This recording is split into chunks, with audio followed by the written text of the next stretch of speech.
A graça e a paz de Jesus Cristo seja convosco. Iremos ler o texto que está no livro de Êxodo, capítulo 6, versos de 2 a 8. Tem como título na Bíblia o seguinte: Deus promete livrar os israelitas. Versículo 2 diz assim: Falou mais Deus a Moisés e disse: Eu sou o Senhor.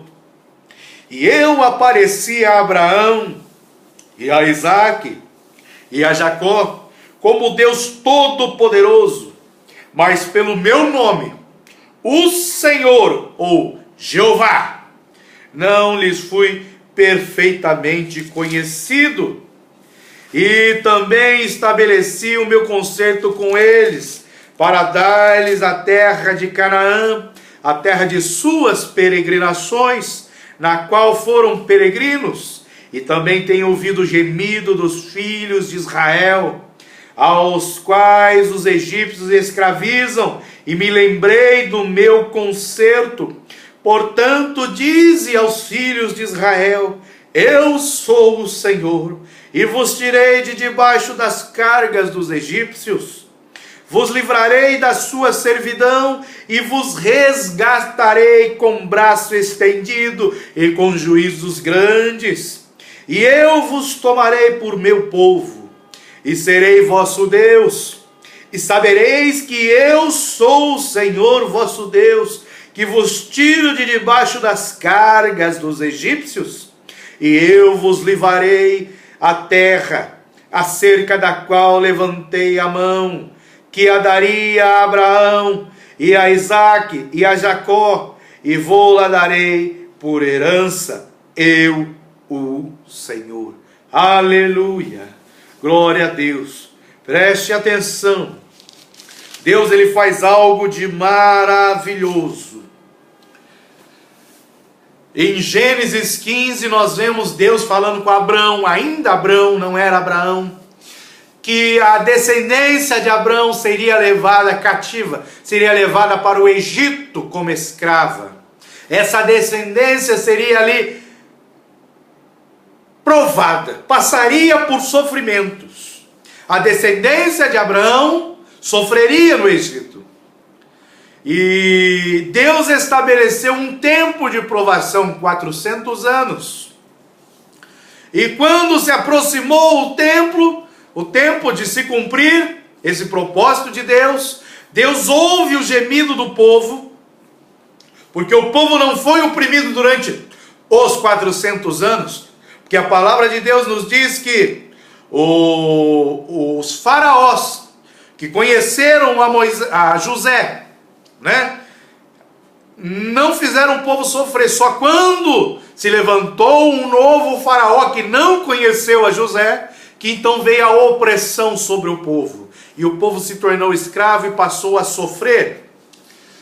E Deus nos mostra que ele ouve ao clamor dos necessitados, que ele cumpre as suas promessas, mesmo que elas tardem um pouco a chegar, mas ele cumpre.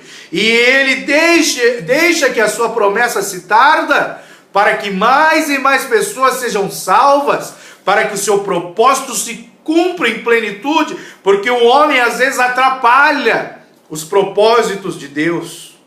Então, Deus, ele mostra que ouve ao clamor dos necessitados, que ele tem uma mão poderosa, capaz de resgatar e resolver qualquer problema que nos aflija. E ele assim fez com o povo ali no Egito. Ele prometeu e cumpriu a sua promessa. Ele tirou com mãos fortes o povo do Egito, para lhe levar a uma terra a qual ele já tinha prometido. Então o Deus a quem nós servimos, o Senhor Deus, Jeová Todo-Poderoso, ele é um Deus de promessa e é um Deus que cumpre a promessa. Ele é o Deus que promete e é o Deus que cumpre as promessas. Mas nós precisamos conhecer a promessa de Deus. Precisamos conhecer as promessas de Deus para a nossa vida, para que nós possamos nos apegar a elas. E Deus, ele nos diz que levaria um povo, aquele povo que estava escravizado, que passaria a ser chamado pelo seu povo, a uma terra onde os seus descendentes, os seus pais já haviam peregrinado.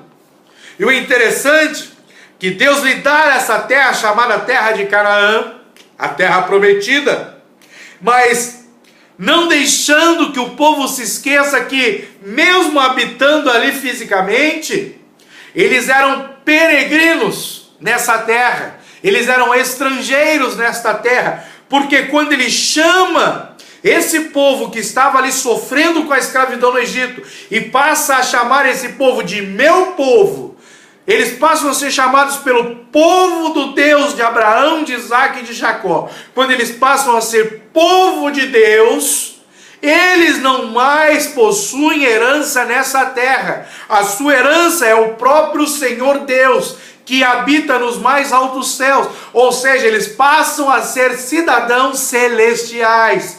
Como sendo cidadãos celestiais, mas vivendo fisicamente nesta terra, eles se tornam peregrinos nessa terra, ou seja, estão aqui só de passagem.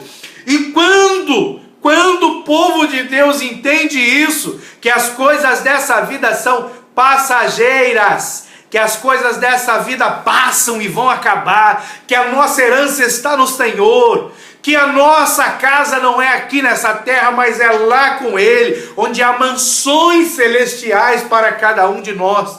Quando o povo de Deus, tanto lá atrás no Antigo, do Novo Testamento, quando o povo de Deus nos nossos dias entende que essa terra e as coisas que aqui estão não são nossa, mas a nossa herança está em Deus, está nas coisas do alto, que somos cidadãos celestiais, nós não mais vivemos como cidadãos mundanos, mas nós vivemos como cidadãos celestiais. Sabe por que tudo isso? Porque Deus é um Deus que promete, é um Deus que cumpre. Ele prometeu enviar a salvação, Jesus Cristo, para resgatar o homem do pecado, e Ele assim o fez, Ele cumpriu essa promessa. E todos aqueles que entregam sua vida e aceitam Jesus Cristo como seu Senhor e Salvador, passam a se tornar cidadãos do céu, peregrinos nessa terra, aguardando a redenção de seus corpos, esperando uma morada celeste, muito, muito, muito melhor do que essa terra pode nos oferecer. Que Deus vos abençoe, em nome de Jesus Cristo.